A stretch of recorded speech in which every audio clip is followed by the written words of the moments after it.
Breaking news చూస్తున్నాం. తెలంగాణ రాష్ట్ర kabaddi association ను తీవ్ర ఆరోపణలు కకావికలాన్ని సృష్టిస్తున్నాయి.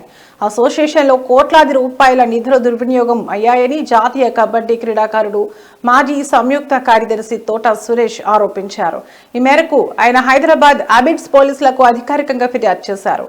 తోట సురేష్ చేసిన ఫిర్యాదులో రాష్ట్ర కబడ్డీ అసోసియేషన్ కార్యదర్శి కె జగదీష్ యాదవ్, కోశాధికారి కెబి శ్రీరాములపై అనేక తీవ్రమైన ఆరోపణలున్నాయి. గత 40 ఏళ్లుగా వారు పదవుల్లో కొనసాగుతూ సంఘ నిధులను పక్కదారి పట్టిస్తున్నారని ఆరోపించారు.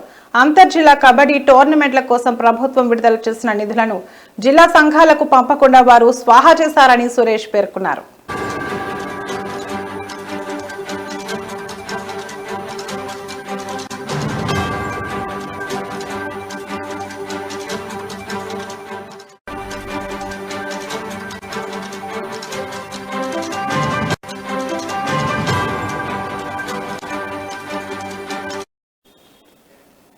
అసోసియేషన్ కు అధికారికంగా ఒకే బ్యాంకు ఖాతా ఉన్నప్పటికీ అదనంగా అనధికారిక ఖాతా ఓపెన్ చేసి దాదాపు 60 లక్షల రూపాయలు విత్డ్రా చేశారని ఆయన ఆరోపించారు.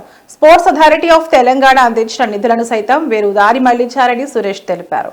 2021లో సూర్యాపేటలో జరిగిన జూనియర్ నేషనల్ కబడ్డీ టోర్నమెంట్ కోసం విడుదలైన 1.20 కోట్లలో 50 లక్షలను వ్యక్తిగత అవసరాలకు వాడుకున్నారని అన్నారు. ఏజీఎం ఈసీ సమావేశాల నుంచి ముందస్తు అనుమతులు తీసుకోకుండానే సంఘ నిధులను జగదీష్ యాదవ్, శ్రీరాములు ఇష్టారీతిన వాడుకుంటున్నారని ఆరోపించారు.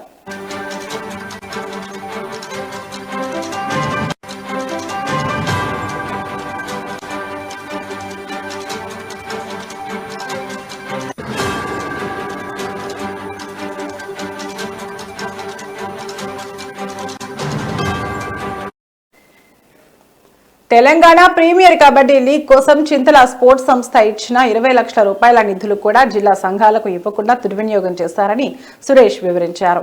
ఈ అక్రమాలను ప్రశ్నించినందుకే తనను మహబూబాబాద్ జిల్లా కబడ్డీ అసోసియేషన్ నుండి అన్యాయంగా తొలగించారని సురేష్ ఆవేదన వ్యక్తం చేశారు.